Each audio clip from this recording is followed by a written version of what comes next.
Khyber Pakhtunkhwa assembly امن جرگے کا اعلامیہ جاری کر دیا گیا۔ پشاور میں امن جرگے اعلامیے پر اسپیکر سمیت 21 جرگہ ممبرز کے دستخط موجود ہیں۔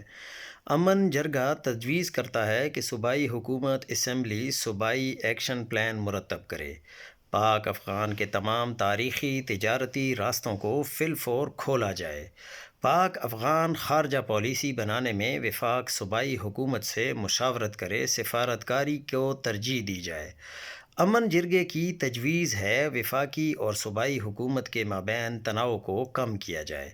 مشترکہ مفاد کونسل کا اجلاس آئینی مدت کے مطابق بلایا جائے۔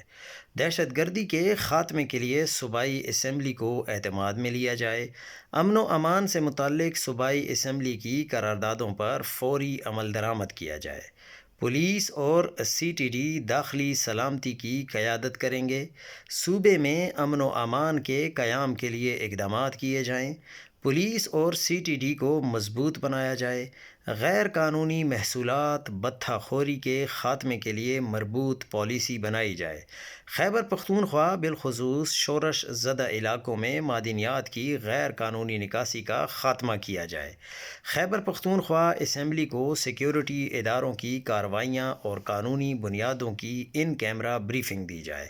صوبائی سطح پر امن کے لیے فورمز قائم کیے جائیں جن میں غیر سرکاری ارکان شامل ہوں۔ شہری سطح پر پولیس، کنٹونمنٹ اور بلدیاتی اداروں کے مابین ہم آہنگی کے لیے سیلز قائم کیے جائیں۔ مذکورہ سیلز چیک پوسٹوں کے خاتمے کے لیے مقررہ وقت پر منصوبے قائم کیے جائیں۔